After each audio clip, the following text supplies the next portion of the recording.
Good evening. Welcome to Today interview with Bilgute Tumundimber. Our today's guest is Mr. Louis Arcangel. He's a founder and current chief executive of Montgomery Fitch Associates, a company with primary interests in marketing communications, business intelligence and applied technology, operating in 7 countries worldwide. He's a published writer and resource speaker on startup, entrepreneurship and the millennial generation. Good evening, sir. Good evening. Thank you for having me. Oh, thank you for coming here. Absolutely. I love it here. Well, from your resume, you are so many things. Yeah. You have a big resume. Yes. So how did it all start? Let's start from the beginning. All Did it all start? Give us like background story, or when was the point in time that everything started? Yeah. Well, I mean, I was really primed for the employee lifestyle. You know, the whole 9 to 5 grind, stable life. You know, not taking too many risks. I had a lot of opportunity to do that. But then I realized, you know, that I could be something more. You know, I could contribute more, you know, to the country, to whatever ecosystem I'm part of. I guess a turning point was I had as most of us in jobs, you know, I had a really crappy boss. You know, I had a really crappy boss. I could say it now, but he can't chase me. He knows who he is. But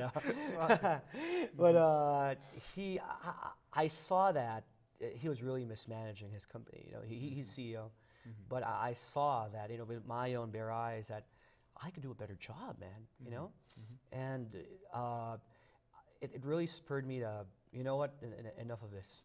Enough is enough. I think I have more to contribute to the world, and I left. I left just before the holidays. I was broke. So was it in Philippines or? It was in New York. New York. Yeah, it was in New York, and just before the holidays, man, it was a big push. My friends thought I was crazy. Like, dude, you just wait for your... You're broke. Like, wait for your holiday pay. Like, suck it up. I said, you know, enough really is enough, and I'm gonna take matters into my own hands. Did I have a plan? Absolutely not. You know? You didn't have any plan? I didn't have a plan. I just said that I'll walk away from it, because that's the kind of guy I am. You know, if I feel that I've had enough of a situation, I'll just take matters into my own hands, and that's essentially where the whole thing started. And how many years ago? That was wow. I mean, more than a decade ago. A decade. Yeah, more than a decade ago.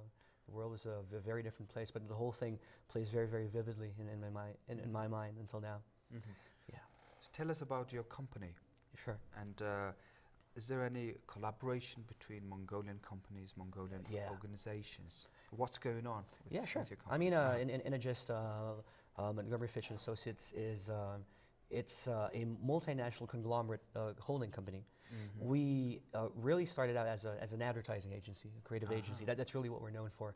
Then roughly around 3 years ago, we started diversifying.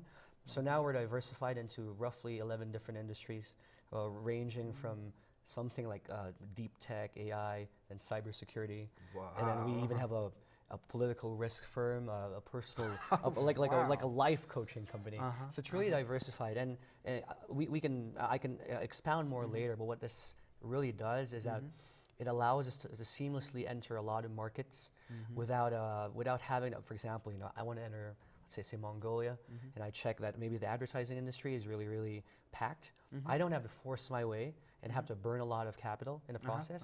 And then, you know, what happens is these guys could, instead of being opponents or competitors, they become my partners. So it's sort of they've called our methodology, the methodology that I have espoused, very unorthodox and unconventional, but I do believe it's at the forefront of how business should be done in this day and age. And in terms of working with Mongolian companies, during my time here, we have had, you know, we're like in the middle stages of collaborations with some local companies, and I'm very excited. I'm very excited about it. So you are in exploration process now. Exactly. What could be done? Yeah, you know, we're looking at bringing in at least maybe 3 or 4 of our companies here. I do believe that the Ulaanbaatar market is very, very interesting for me, especially that our company specializes in emerging markets worldwide. And I'm very bullish on our prospects here in your country. If you are to mention, you just mentioned 3 to 4 companies in my mind, and you know, about establishing. But what are the fields? Right now, the fields are we're our political risk and advisory firm seems to be gaining a lot of traction. You know, there is we've had very good meetings with some related parties here, so we're very high on that. We've had a warm reception to our life coaching company.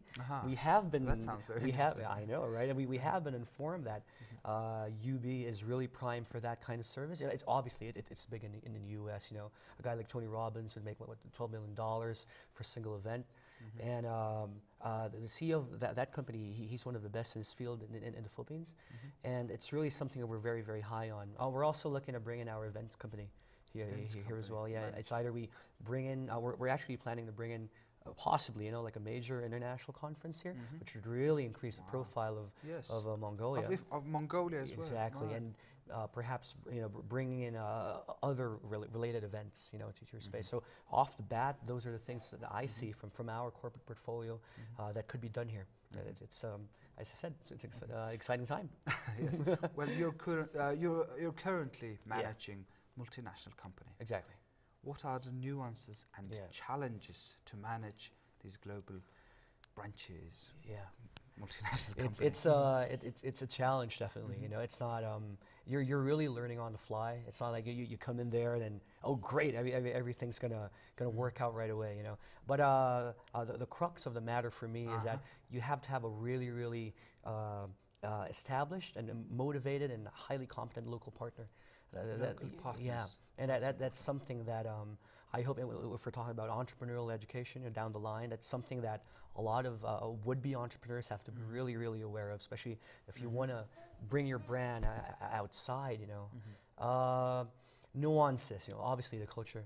You're a foreigner. You don't know anything. You don't know. Are you offending cultural sensibilities? You know, especially in the more conservative countries. You know, emerging markets tend to have a lot more tradition and cultural nuance. So you really have to be careful about that. Very sensitive about that. Yeah, sensitive. You know, like you in some countries you mess up, even a wrong infographic could land you in jail. Get you deported. Yes, it might seem unfathomable for us, but those are the things. From different perspective, it seems. Exactly. You know, those are the things that you completely have to respect, and also you really have to be aware of, like, what is the prevailing demographic in any country that you're entering. Like for instance, we do have offices in Australia, and in that country. They tend to equate competence with experience. It's not a very young country, and the way they do business is sort of predicated on that. Vis-a-vis you go in, like Mongolia is a really young country, right? The Philippines is a really young country. So like we enter Australia, our whole millennial branding. I'm not sure if I mentioned it, but that's really what we're known for. At our headquarters, I'm the only guy above 30. Yeah, everyone is below 30. So a lot of these guys have been working with me since they were like 20 years old, 19 years old, and I've sort of seen them grow into their jobs and their responsibilities. You know, some of them were my former students at university as well, and they've really grown into their roles, and obviously I'm very proud of them. But yeah, I mean, going back, there are a lot of things, but yeah, then it all boils back to if you have a really rock solid domestic partner. Domestic partners. Yes, they're the ones that guide you. You know, through the whole process. Through the culture, through the whole process. Exactly. I want to hear it again. You said 7 countries now at the moment. What countries? Well, obviously, you know, we still have our offices in the U.S. Then you have Manila. We have Australia. We have a Yangon office, our Yangon operation. We have operations in Saigon. Here in Mongolia. And currently, we're in a nascent stage of operation in Shanghai, Guangzhou, and Jakarta. So you can't win Southeast Asia without having a foray into Indonesia. So that's something we're really high on, you know, for the rest of the year. We're pretty bullish on it as well. Right. Yeah. So since we mentioned entrepreneurship, I want to ask about doing business in Mongolia. Yeah. So entrepreneurship has been in trend. Yeah. Lately. Okay. Last very few years. Okay. People are trying doing startup businesses. Yeah. But about expanding, because Mongolia has a very small market. Yeah. as you know. Yeah. So you must have studied. And Yeah. we only have 3 million people. So I know. it's very small market. How to expand Yeah. to international business market I know. for these startup, small entrepreneurs, Yeah. startup businesses? Well, yeah. If you are to give advice to Yeah. to That's a funny thing. You know, anybody like who has never been here, you know, to Mongolia, to UB, they'd always say that, oh, what are you doing business in Mongolia? It's a small market. What can you do there? Like, right. you know, that's what I've always heard. And I guess the way to circumvent that, you know, anybody could really be an entrepreneur. It's really more about really educating them on what could be done. And I personally believe that Mongolia is a really, really unique country. There are a lot of things here that are unreplicatable, you know, in other countries. So in that way, you can use, you know, your specificity, your own uniqueness to your advantage. You know, like for instance, why limit yourself, you know, to the Mongolia market? You know, we gotta look beyond that. You know, it's just a matter of perspective. Yeah, they're only what, like 1.5 million people in the capital city, or 1.5 million, give or take, right? But you know, the world beckons. You know, the world beckons. There's so many things that could be done, and I think that that's something that should really be pushed for. You know, in terms of training these would-be entrepreneurs. Widen your horizons. You know, open your mind. Don't limit yourself to just what's in front of you. You know, to try to see the bigger picture. And when you see the bigger picture, the world is a big place. There's a lot of ways to make money nowadays. You know, especially, you know, we live in an e-commerce digital age. You know, you just gotta see. You gotta find the angles that everyone sees but refuse to play. And when you find that, that'll be your competitive advantage. And that is not that is advice. That is a perspective that could be used regardless of market size. Right. You know. So about the Mongolian startup. Yeah. And you have been here. This is your 3rd time, right? Exactly. 3 times. And what kind of potential are you seeing in Mongolian business environment? For the startup community in general, you know, I like the energy I'm seeing. You know, I like how people are starting to get in their own. They're settling into their own. You know, you realize that, okay, this is our place in the world, and this is the level that we want to get up to. I see a lot of enthusiasm, a lot of energy. If you want to play the startup grind, those are the essential prerequisites, you know, of running a business. You know, being an entrepreneur is a 24/7 operation. You don't get breaks. You don't get you know you don't have lots of investment as well. I know, and as is par for the course for emerging markets, access to capital is usually very, very limited. So you have to be creative. You know, you got to find a way to be flexible. You got to find a way to actually make money without spending money that much. And there are ways. That's how we started. Our expansion strategy was actually predicated on that whole pretext. You know, just go lean. But yeah, I'm really liking what I'm seeing with the local startup community. Well, you are an advisor in business fields, entrepreneurship. Yeah. I want to ask about marketing. Sure.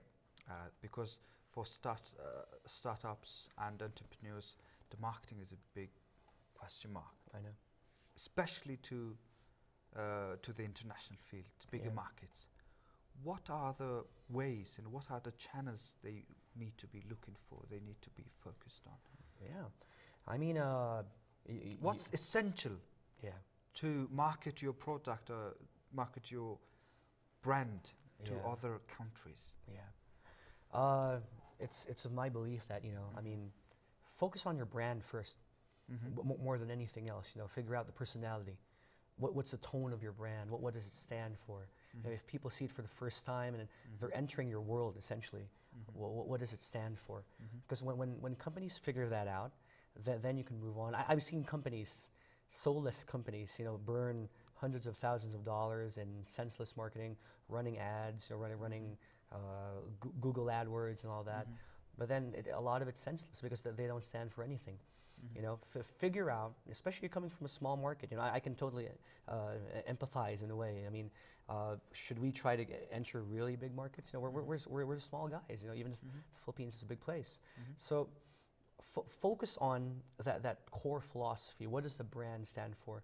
When new consumers, potential leads, enter your world, what's the first thing that they would see? Is it an international brand? Is it heavily localized? Is it unique? Whatever it is, doesn't matter. But just own it. Right? And once you figure that out, then you can focus on, like establishing a very, very basic acquisition funnel. You don't have to spend a lot of money, to get your name out there. Focus on. It really depends on what market you're operating. For example, for Mongolia, Facebook usage is pretty high. Yes. So focus on Facebook. It doesn't. Let's talk about China, Sure. the biggest market, Yeah. biggest market in the world. Yeah. How do you enter in Chinese market? How do you enter Chinese market? How do you put new brand into there?